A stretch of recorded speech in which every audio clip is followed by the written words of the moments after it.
Okay, welcome everybody. Today we're going to buck the system. Some of you maybe never heard that phrase before. We're going to buck the system. In other words, we're going to go against the current accepted theory of the way things really function both in our solar system and beyond. So we're going to talk about this because it is an important subject matter, and it has a very significant impact on all of us on the earth, far greater than most people realize. So let's dive into this. I'm going to keep it simple as I can. First of all, let's talk about the sun. Right here. Now, the sun is part of a network of electrical components that stretch across our galaxy and beyond. Now, that's a very controversial thing to say. I guarantee it. I guarantee that's extremely controversial. And, standard model and those that I call the old guard, they don't want to let go, and they have their idea about the way things are. And I won't dive into all that because that's kind of very political, to be honest with you. Right? There's politics within the realm of, of physics, is really what it comes down to, and astrophysics and things like this. Okay. But from my perspective, this is probably an accurate statement. Now, can I absolutely prove it? No, I cannot. But I believe it will be proven true in the near future. How near that, I'm not sure of. Okay, so that's important to understand from my, I guess you could say, hypothesis here is that the sun is in of itself is an electrical component. Okay, and it's part of a larger electrical network. Now, I won't dive too deep into how that all plays out, but the way that current is, I guess, conducted and flows from one component to the other is far different than the way it's done on the Earth. Here we use things like copper wire and other means, but through space, that's not how it works. Through space, the components are connected through plasma. Okay, the conduit is not so obvious. And it's not just, like a pipe that runs through space, right? I mean, it's plasma. And plasma is a carrier of current. Okay. So let's move on to the Earth. The Earth is also part of a network of electrical components that stretch across our solar system and beyond. Right? So it is a hierarchy, is the way it really works. Okay.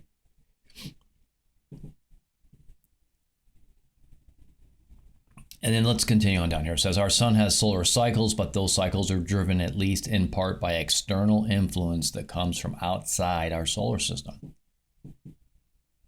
And of course, the solar radiation from our sun fluctuates. Now, why am I mentioning that? Why am I mentioning here in the same little paragraph here, this 2-sentence paragraph, the solar radiation from the sun fluctuates? Because right now, currently, the belief is the sun fluctuates on its own. It's its own little engine, and energy, on a graph, right? Energy goes up and it comes down. Energy comes up and it comes down. Sometimes it goes up a little less, has a shorter wave, sometimes a big wave, right? So the thought is that the sun, is primarily on its own. It just does all this on its own. It just, but that's not true. The dynamics of the sun are not driven strictly just by its own self. Okay. That's why I mention it here in the same sentence, because in at least in part, and maybe far more than we realize, the fluctuation of the sun's energy or radiation has to do with external influence. Now, I'm not saying it's entirely external, but it's certainly not entirely self-sufficient either. The sun, in part, is, since it's, I believe it's part is an electrical component that stretches across our galaxy and to other galaxies. Okay. That interaction is part of why the sun has some solar cycles that are stronger than others. Again, not entirely perhaps, but at least in part. Okay, let's go on to here. This is just some kind of common information about our sun that I actually believe is accurate. This is readily available information. Okay, irradiance, or in other words, radiation in space. Now you see I have this kind of italic and it's larger letters. I'll come back to this. And irradiation or irradiance or radiation in space is a function of distance from the sun. Obviously, the little planet Pluto, which nobody wants to call a planet anymore, but I don't really care, whatever. The planet Pluto gets a lot less solar radiation than the Earth, correct? Because the Pluto's, the sun's here, Pluto's way out here. I'm not drawing this to scale, obviously, and the Earth is here, right? And let's say light's traveling this way. Well, the Earth is closer to the sun.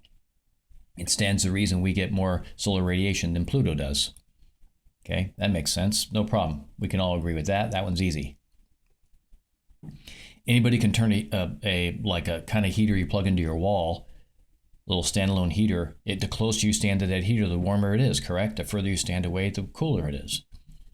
That's the source of heat. Okay, so this is good. No problem with that. In other words, the radiation or the irradiance in space is a function of the distance from the sun. Okay, but it's also a function of, this is where things get there's a lot of misunderstanding here, but it's also a function of the solar cycle. So irradiance or radiation in space is also a function of the solar cycle, meaning the strength of the solar cycle, all right, and the duration of it for that matter. And of course, they mention here cross cycle changes. I'm not going to get into that. That's just when the cycle bottoms, and then we may touch on this a little bit actually, but it's basically, I believe they're talking about when the solar cycle bottoms and I think the pole switch on the sun. Okay. Now, irradiance on the Earth's surface additionally depends on the tilt of the Earth, right? Because the Earth tilts, right? It has a little. Okay, and the height of the sun above the horizon and atmospheric conditions. Okay, but all right, that's true. But we really want to focus. I want you to focus on this last sentence. Super important. This is far greater than people. There's not enough emphasis on this sentence right here. Solar irradiance affects plant metabolism and animal behavior. Okay. So in other words, the solar radiation that hits the Earth affects both plants and animals. It affects everything on the Earth. If it's affecting plant metabolism, guess what? It affects our metabolism too. It absolutely positively does. Okay, and it affects human behavior dramatically. Now, people don't believe that's true, and they think everything every day is the same. That's not true.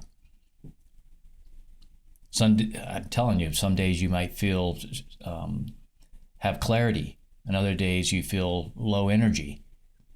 And I'm not saying it's all just because of the sun. There's other factors, but we're talking over time. As you can begin to average these things out, you'll notice is that, and we'll look at this here in a little bit, when the sun's energy, when the irradiance or radiation from the sun is low on the Earth, the Earth is receiving low radiation, animal behavior, including humans, it impacts the animal behavior in such a way that we don't function as well. And at the same time, when the radiation is very high, we overfunction, which can be bad. Okay. Now let's take a look at this next line. I'm mentioning all this first because we're going to touch on a few things. So look at this, the Earth's electrical capacitance. Okay, that's right, the Earth, I don't know if, I'm an electronic engineer. You know, I don't have a degree in electronic engineering, so I'm not going to pretend that I do. But I understand some of the basics. So electrical capacitance, the ability for a component to store electrical current, basically. How much of it can it store? You know, think about a glass of water. It can store so much water, but a bucket can store more. There's more to it than that. I'm kind of oversimplifying, but think of it that way for now. So Earth's electrical capacitance plays a major role in what? Earthquakes. Earthquakes. This is another thing that's just totally misunderstood. Totally misunderstood. Let's touch on this one first, as a matter of fact, okay? So hold on one second, I'll switch over to another screen. Okay, here is, this is the Discord server for my members. I have a membership and I provide for members mostly for trading, but on here is solar as well. Okay, that's right, I do actually keep track of solar activity for the members, okay? Because I understand solar activity does what? We already saw that solar activity affects human behavior. So here it is, March 21st. By the way, today is the 23rd. So the 21st was 2 days ago. What did I say to the members? I said there is an increased chance of a 6.5 earthquake in the next couple of weeks, March 21st. The next day, I reiterated the chance of an earthquake has increased again today within the next couple of weeks to 6.5. Okay, and here we are today. What happened? Jakarta, Indonesia, 6.4 earthquake. And I just said this like maybe this I'm doing this video right now about an hour after I posted this right here. And I think more is coming, larger, meaning not very good English there, but I believe a larger earthquake is coming. Maybe more than one. And the chances of a very large earthquake have increased again today. Okay, well, how do I know that? How the heck would I know that 2 days ago, within 2 weeks, we were going to get a 6.5 earthquake or greater? I mean, like, how did I know there was an increased chance? Like, I didn't say here, I know for a fact we're going to get a 6.5 or greater. Absolutely certain. There's just absolutely going to happen 100%. No, I didn't say that. I said that there's an increased chance. Because, of course, I understand the concept of probability.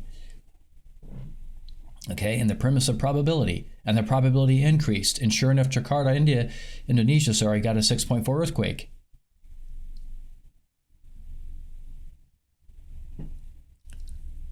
Okay, I got a member down here talking about some other things. We can always touch on this.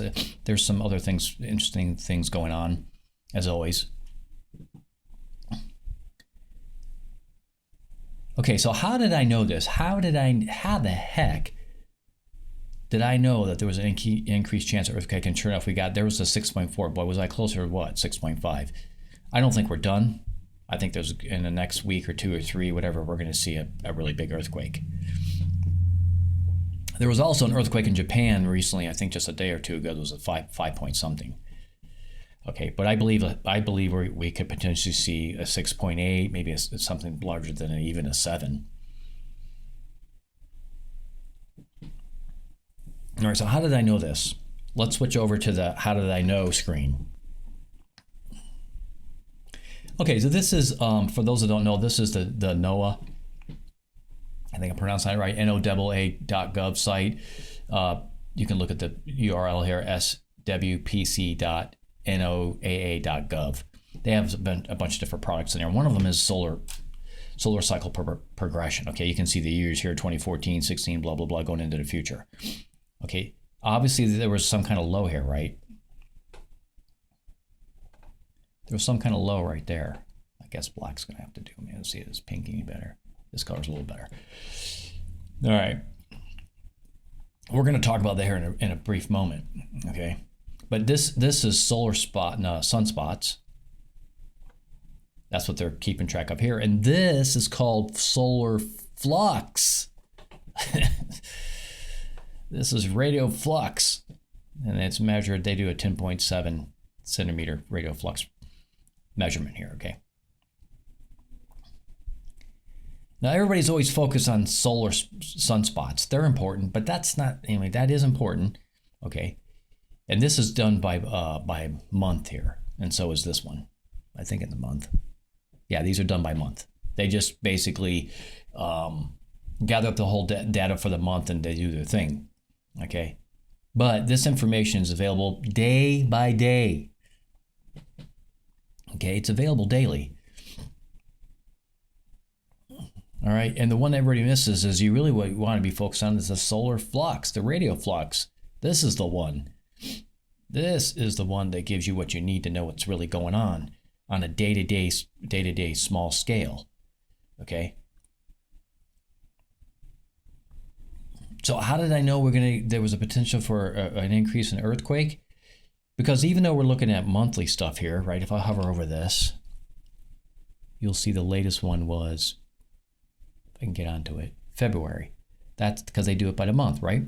And you can see that the predicted value was 123, but it got as high as 173. Boy, were they off. And they've been off this entire solar cycle. So much for the experts. Experts, yeah. So this solar cycle has been stronger than they predicted, much stronger. Okay.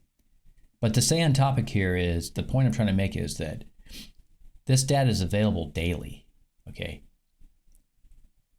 So if I see an increase in solar radio flux to certain levels, okay, then the bells and whistles start to go off. And I begin to realize we're approaching what I call an area of significant impact on the face of the earth. And it's not being shown in this chart because this chart's only got February, but we're at the end of March. So they don't chart, this chart doesn't show daily. But like I said, the data is available daily. You can get it. You want to go get it? Go get it. Okay. So I keep track of it every day. And guess what? Yes, we've reached some pretty high numbers. And those numbers are high enough to where I know, because I keep track of this often and I'm familiar with what kind of ranges produce certain effects on the face of the earth. Okay. And we're in a range right now where the solar flux is at such a level that it triggers earthquakes. Ding, ding, ding. Give that man a Nobel Prize. No, I'm just kidding. I'm not interested in Nobel cheesy prizes that you give to flunky former presidents like Obama. Cheeseheads. And I don't care if that pisses off the left. Be mad. I don't give a damn. So solar radio flux definitely has an impact on animal behavior and plant behavior, right? We know that. That's what's postulated, and it's been proven. So to me, it's not a postulation anymore. It's a fact. It's empirical evidence that solar radiation impacts plant and animal behavior. Okay. Well, what the heck? If it affects plants and animals, don't you think it affects the earth as a whole? I mean, everybody views the earth as some just piece of lump rock that's dead. Wrong. The earth is a living... How to explain this? The earth is just alive. Okay, that's the best way I can put it. Now, that's probably controversial too, but I don't really care. Is it alive in the sense that it's got arms and legs and talks and does all the stuff like we do as humans? Maybe not. Does that mean it's not alive? No, it doesn't mean that. It is alive. The earth is living. Because if it was dead, we would be dead. We don't live on a dead clump of rock. Okay? Now, is the earth a sensual being? I'm not even going to get into it, okay? I'm not going to get into the levels of living. What constitutes something alive? Okay, I'm not going to even go there because that's just too philosophical, okay? I'm just going to stick with the fact that the earth is alive. It's like scientists finally realized that a tree is more than just a tree. The entire forest is a living organism. Go look it up yourself. The entire forest is a living organism, and they began to realize these things. Okay. Well, if you can expand a tree to a whole forest and realize the whole forest is living and fluctuates and kind of has a life of its own, then why can't it be the same for the earth? Because it is, guys and gals. Okay. I don't really want to say the earth is a living organism. That sounds a little cheesy. Okay. But that's about the best I can muster up for now. Okay. So it's alive and it has an electrical character to it. Okay. It has electrical characteristic to it, the earth. All right. So with that in mind, it's not too difficult to figure out, something being overcharged, which is what happens when there's too much electrical charge, or I shouldn't say too much, but significant electrical charge dumped into the earth from the sun. Okay. And what happens? The earth acts as a capacitor. It has capacitance, and it can only hold so much. Anybody that's ever seen a capacitor, if you cross the capacitance, right, you cross the circuit, boom, it discharges rapidly, right? Makes a big spark. Well, it's kind of like that on the earth. The earth releases its capacitance, and that's released, the energy that's released, it shows up, it manifests itself in many different ways, but one of the ways it manifests itself is in earthquakes. Other ways will be volcanoes. And they kind of go hand in hand, by the way. And a lot of these, if you see some of the pictures of volcanoes, you actually see electrical discharge above the volcano. Yeah, people, wow, volcano electricity, Okay. If that picture alone of electricity at the top of a volcano doesn't paint the picture for you, I don't know what will. So the earth is influenced by the sun's electrical current, solar radiation, and the sun is in itself also influenced by external influence outside of the solar system.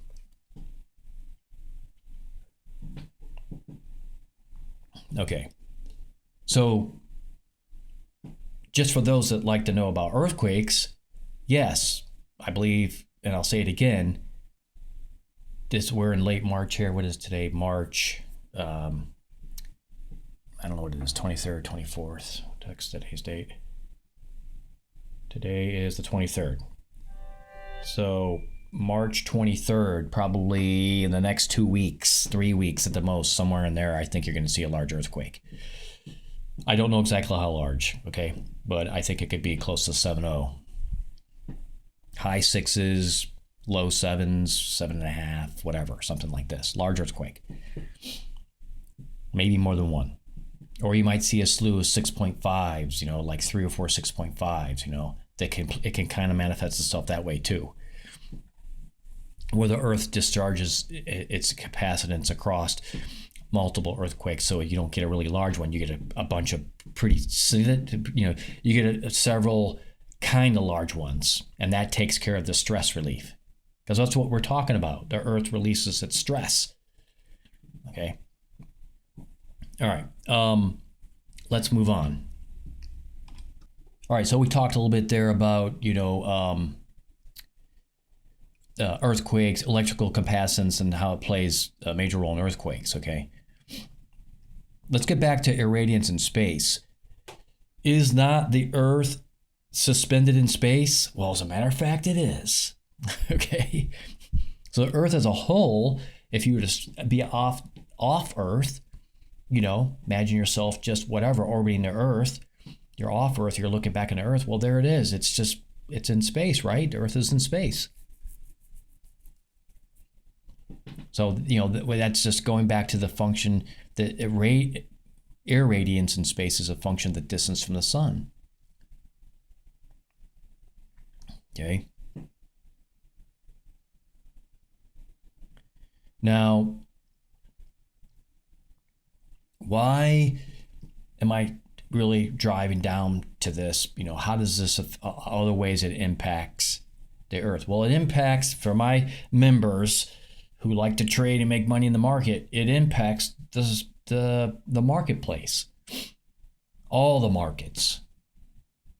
All of it. S&P 500, okay, all the stock indexes. It impacts all the futures products and commodities, and pork and cattle and gold and silver and platinum and any commodity or futures product you can think of. Crude oil, all of it. In fact, the rate at which we extract oil from the earth has a lot to do with solar cycles. Dun, da, da, da. Newsflash. Bet you weren't expecting to hear that one. But people want to think, oh, we extracted so much this week. You're telling me the sun's going to affect how much we extract next week? Well, okay, over really short time frames like that, maybe the variance is very, very small and not noticeable. Okay? But over many years and decades, yes. It impacts oil flow.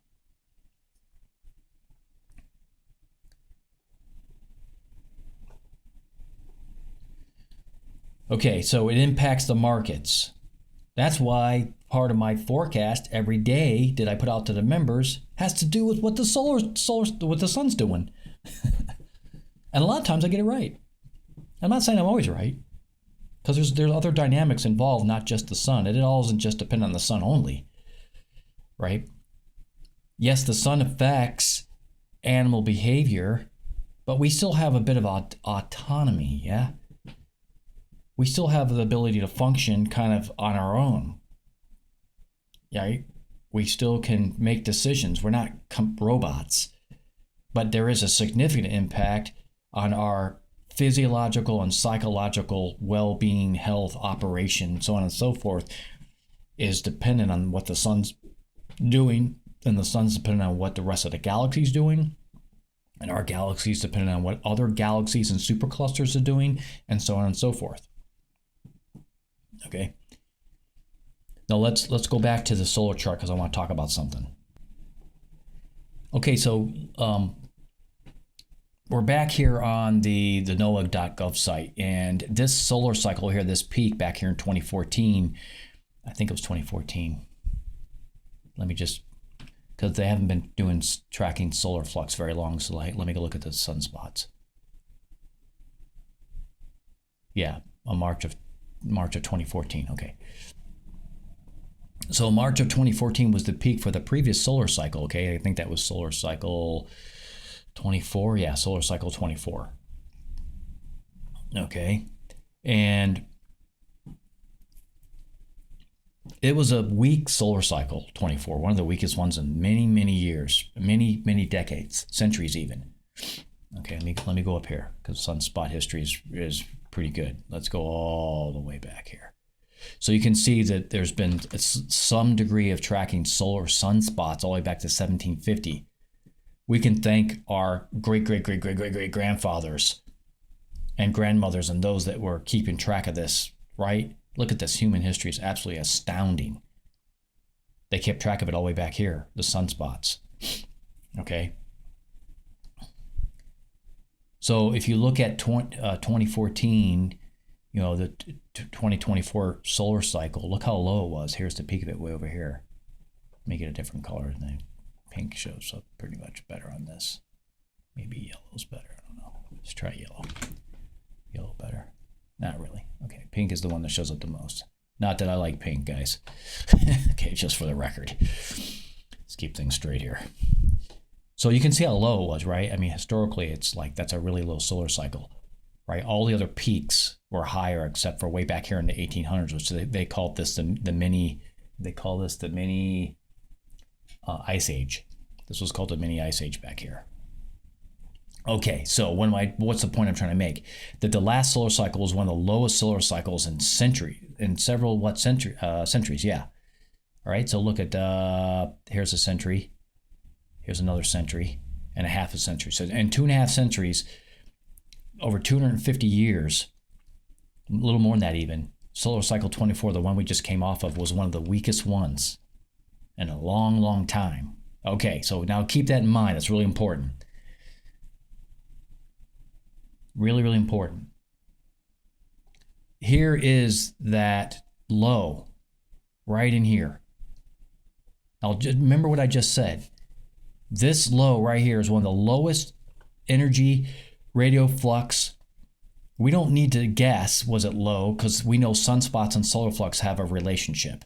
Okay, so we know that this energy, how low this energy is, this radio flux, which is just energy, guys, okay, was the lowest it's been in like one of the lowest solar cycles in, in 250 years. See, everybody's going to say, a lot of people are going to say, well, it's no lower than the one before it. Look, they were low, they were low, they were low. What are you trying to, point you're trying to make? That doesn't make any sense. The other ones had lows almost as low as this one. It's not the low. It's how much lower the peak was. In other words, remember, the Earth has capacitance. So the Earth didn't get as much capacitance. The Earth as a whole didn't get as much energy over this time frame, right? It got lower energy over a long period of time. In other words, the Earth got cold, if you want to look at it that way. Maybe not temperature-wise cold, but energy-wise. It had low energy. Okay. So, and the reason that maybe we didn't have low temperatures as much is because, well, we have an increase in other things that the humans do, like the burning of fuels, right? Could be. There could be other reasons why our temperature didn't come down with this as much as, let's say, back here. Why didn't we get a mini ice age like we did back here? Probably because there's other influences, okay? But in any case, this whole area over here, this low energy going on for so long impacted human behavior. Okay, and how did it manifest itself, guys? Anybody want to remember what happened right around in 2020? What happened? You get these morons like these guys, these idiots, and you get these other idiots, these guys. Yeah, these guys right here, these idiots. And then you get these really bad people in the upper echelons of this nation that have what called a population. What are they known for? One of the things that they're known for, I'll just put pop for the word pop. They're known for a policy of population what? Increase or decrease? What did China want to do? Decrease their population.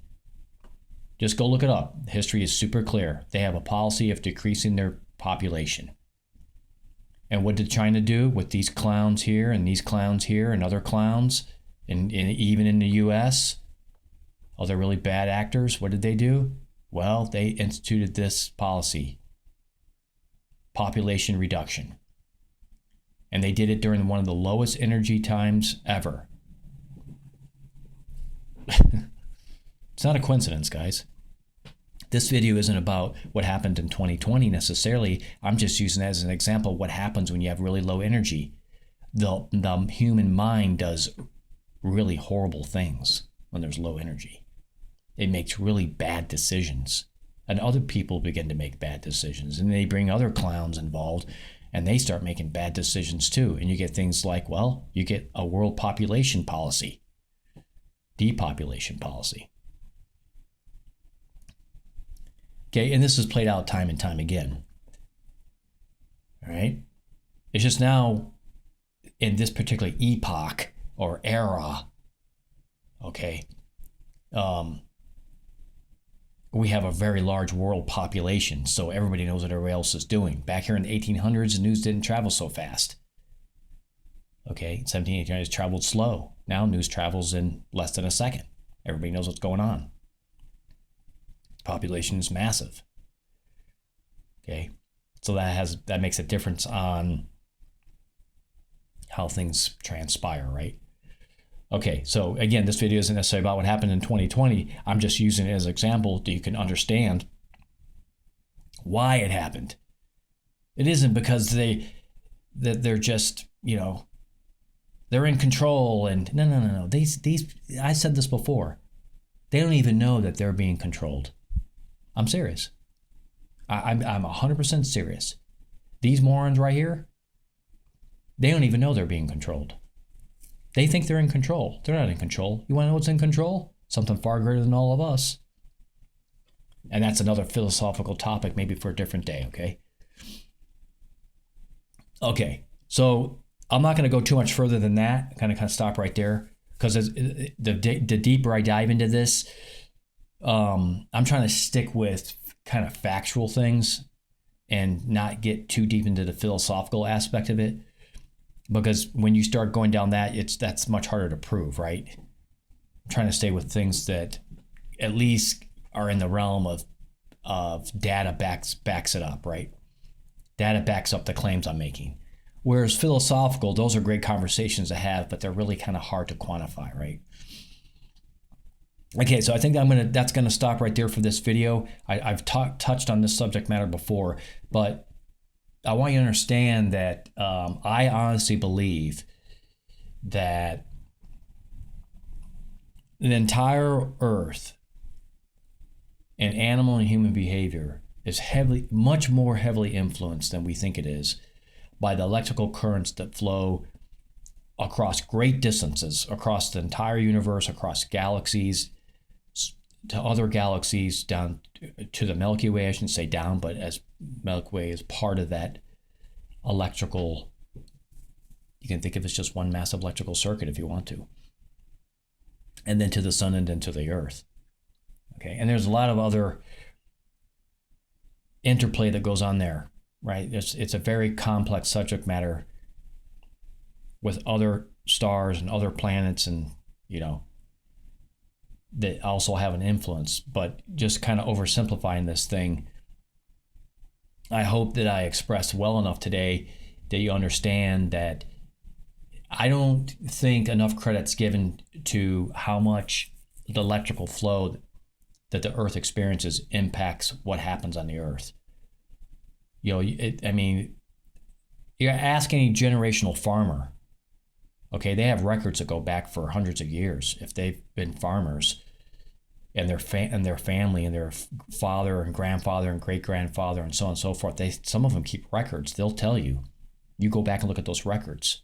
They'll tell you when there was some great floods and great rains. They'll tell you years when there was great harvests, and they'll tell you when there was droughts.